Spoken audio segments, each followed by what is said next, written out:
Hello friends, welcome back to your YouTube channel.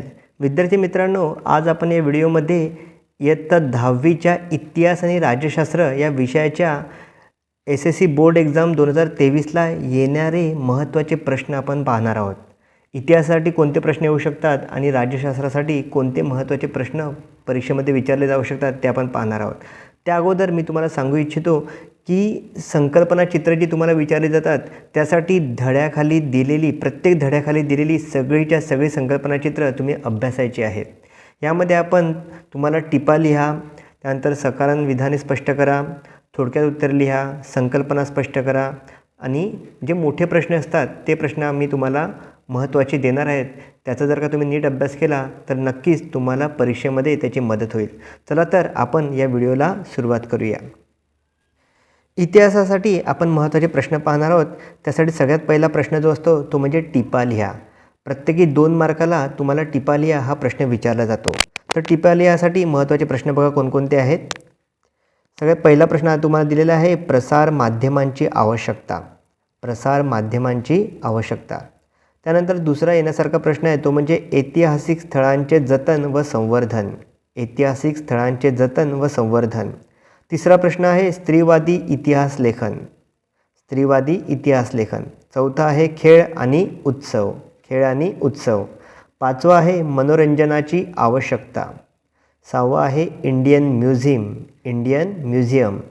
सातवा आहे मराठीतील बखरी. मराठीतील बखरी.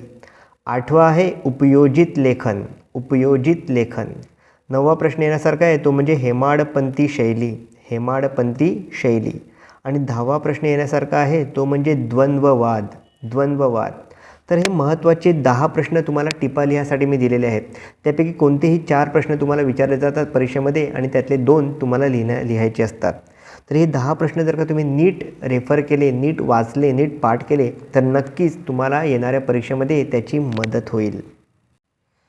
त्यानंतर पुढचा प्रश्न आहे तो म्हणजे विधाने सकारण स्पष्ट करा. विधाने सकारण स्पष्ट करा. यामध्ये कोणते महत्त्वाचे प्रश्न आहेत ते बघूया. पहिला प्रश्न आहे स्त्रियांच्या आयुष्याशी निगडीत विविध पैलूंवर विचार करणारे संशोधन सुरू झाले. स्त्रियांच्या आयुष्याशी निगडीत विविध पैलूंवर विचार करणारे संशोधन सुरू झाले. दुसरा प्रश्न महत्त्वाचा आहे तो म्हणजे अभिलेखागार व ग्रंथालये हे नियतकालिके आणि इतर प्रकाशने प्रसिद्ध करतात. तिसरा प्रश्न महत्त्वाचा आहे तो म्हणजे तंत्रज्ञानाचा अभ्यास करावा लागतो. हे सकारण तुम्हाला स्पष्ट करायचं आहे. चौथा प्रश्न आहे संत एकनाथांची भारुडे प्रसिद्ध झाली. ती का झाली त्याच्यामागचं कारण तुम्हाला द्यायचं आहे. पाचवा प्रश्न महत्त्वाचा आहे तो म्हणजे आजच्या काळात परदेशात जाण्याचे प्रमाण वाढत आहे. आजच्या काळात परदेशात जाण्याचे प्रमाण वाढत आहे. त्यानंतर 6वा प्रश्न आहे मायकेल फुको यांच्या लेखन पद्धतीला ज्ञानाचे पुरातत्व असे म्हटले जाते. मायकेल फुको यांच्या लेखन पद्धतीला ज्ञानाचे पुरातत्व असे म्हटले जाते. 7वा महत्त्वाचा प्रश्न बघा सध्याच्या काळात खेळांचे महत्त्व वाढत आहे. सध्याच्या काळात खेळाचे महत्त्व वाढत आहे. अतिशय महत्त्वाचा असा प्रश्न आहे. 8वा प्रश्न दिलेला आहे तुम्हाला कलेच्या इतिहासाचा सखोल अभ्यास असणाऱ्या तज्ज्ञांची आवश्यकता आहे. कलेच्या इतिहासाचा सखोल अभ्यास असणाऱ्या तज्ज्ञांची आवश्यकता आहे. सकारण तुम्हाला सांगायचं आहे. 9वा महत्त्वाचा प्रश्न आहे सर्व प्रसारमाध्यमात दूरदर्शन अतिशय लोकप्रिय आहे. भरपूर वेळा विचारला गेलेला असा हा प्रश्न आहे. सर्व प्रसारमाध्यमात दूरदर्शन अतिशय लोकप्रिय आहे. आणि 10वा महत्त्वाचा प्रश्न आहे, पहिल्या धड्यातला प्रश्न आहे हा व्हॉल्टेअर यांना आधुनिक इतिहास लेखनाचे जनक म्हणतात. तर सविस्तर उत्तरे लिहा हा मोठा प्रश्न तुम्हाला विचारले जातात. 3 मार्काला प्रत्येकी 1 प्रश्न असतो. असे तुम्हाला 4 प्रश्न दिलेले असतात, त्यातले 2 प्रश्न लिहायचे असतात. 6 मार्कांसाठी हा प्रश्न विचारला जातो. त्यामध्ये पहिला प्रश्न बघा महत्त्वाचा दिलेला आहे भारतीय चित्रपटसृष्टीच्या विकासाची वाटचाल लिहा. भारतीय चित्रपटसृष्टीच्या विकासाची वाटचाल लिहा. दुसरा प्रश्न दिलेला आहे आधुनिक इतिहास लेखन पद्धतीची वैशिष्ट्ये लिहा. आधुनिक इतिहास लेखन पद्धतीची वैशिष्ट्ये लिहा. तिसरा प्रश्न बघा महत्त्वाचा आहे कला क्षेत्रात व्यवसायाच्या कोणत्या संधी उपलब्ध आहेत. कला क्षेत्रात व्यवसायाच्या कोणत्या संधी उपलब्ध आहेत. चौथा महत्त्वाचा प्रश्न येण्यासारखा तो म्हणजे पर्यटनाचे 3 प्रकार स्पष्ट करा. अतिशय महत्त्वाचा प्रश्न आहे. पर्यटनाचे 3 प्रकार स्पष्ट करा. 5वा आहे ग्रंथालय व्यवस्थापन का महत्त्वाचे आहे. त्यानंतर 6वा येण्यासारखा प्रश्न आहे तो म्हणजे ऑलिम्पिक चिन्हाचे निरीक्षण करून त्याची माहिती लिहा. जे 5 सर्कल तुम्हाला असतात त्या ऑलिम्पिक चिन्हाचे तुम्ही निरीक्षण करून त्याची माहिती लिहायची आहे. त्यानंतर 7वा प्रश्न महत्त्वाचा आहे बघा. भजन, कीर्तन आणि ललित कला यांचे प्रत्येकी एक गुणवैशिष्ट्य आणि एक उदाहरण तुम्हाला लिहायचे आहे. आणि 8वा प्रश्न आहे महत्त्वाचा. नागर, द्राविड आणि हेमाडपंथी मंदिर स्थापत्य शैलीचे प्रत्येकी एक वैशिष्ट्य आणि एक उदाहरण तुम्हाला लिहायचं आहे. तर असे हे महत्त्वाचे प्रश्न मी तुम्हाला दिलेले आहेत जे खरंच येण्यासारखे परीक्षेमध्ये आहेत. त्यानंतर राज्यशास्त्रासाठी कोणते महत्त्वाचे प्रश्न विचारले जाऊ शकतात ते आपण पाहूयात.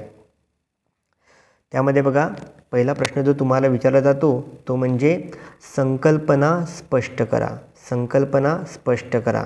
4 गुणांसाठी हा प्रश्न विचारला जातो. त्यामध्ये कोणते प्रश्न महत्त्वाचे आहेत ते आपण पाहूयात बघा. पहिला प्रश्न आहे मध्यावधी निवडणुका. मध्यावधी निवडणुका. दुसरा प्रश्न महत्त्वाचा आहे पर्यावरण चळवळ. पर्यावरण चळवळ. तिसरा प्रश्न येण्यासारखा आहे अतिशय महत्त्वाचा तो म्हणजे माहितीचा अधिकार. माहितीचा अधिकार. चौथा आहे प्रादेशिक पक्ष. प्रादेशिक पक्ष. 5वा आहे भ्रष्टाचार. भ्रष्टाचार. 6वा महत्त्वाचा प्रश्न आहे पक्ष पद्धती. पक्ष पद्धती. 7वा येण्यासारखा आहे महत्त्वाचा तो म्हणजे निवडणूक आयोग. निवडणूक आयोग. आणि 8वा प्रश्न आहे लोकसभेतील महिलांचे प्रतिनिधित्व. लोकसभेतील महिलांचे प्रतिनिधित्व. अतिशय महत्त्वाचे असे 8 प्रश्न मी निवडलेले आहेत. त्यापैकी कुठलेही 4 तुम्हाला येऊ शकतात आणि 2 तुम्हाला लिहायचे आहेत 4 गुणांसाठी. त्यानंतर मोठ्या प्रश्नांमध्ये थोडक्यात उत्तर लिहा असा एक प्रश्न तुम्हाला विचारलेला असतो.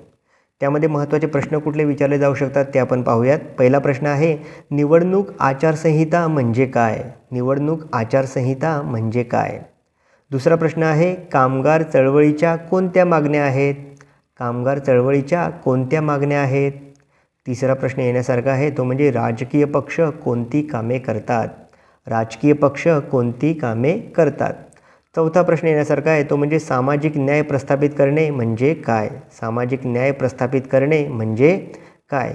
त्यानंतर 5वा प्रश्न बघा मतदान करणे हे आपले कर्तव्य व जबाबदारी आहे यावर तुमचे मत व्यक्त करा. मतदान करणे हे आपले कर्तव्य व जबाबदारी आहे यावर तुमचे मत व्यक्त करा. 6वा प्रश्न आहे न्यायालयाने दिलेल्या कोणत्या निर्णयामुळे महिलांच्या सन्मान व प्रतिष्ठेची जपणूक केली आहे.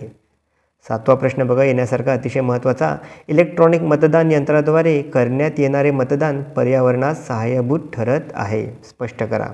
इलेक्ट्रॉनिक मतदान यंत्राद्वारे करण्यात येणारे मतदान पर्यावरणास सहाय्यभूत ठरत आहे. आणि 8वा प्रश्न आहे भाजी अथवा धान्य विकत घेताना ग्राहकाची फसवणूक होऊ नये म्हणून तुम्ही कोणते उपाय सुचवाल. तर विद्यार्थी मित्रांनो अशा प्रकारे इतिहास व राज्यशास्त्रासाठी येणारे महत्त्वाचे प्रश्न मी तुम्हाला इथे दिलेले आहेत. या प्रश्नांचा जर का तुम्ही नीट अभ्यास केला तर नक्कीच तुम्हाला पुढील परीक्षेमध्ये येणाऱ्या परीक्षेमध्ये चांगले यश मिळेल. All the best. Thanks for watching.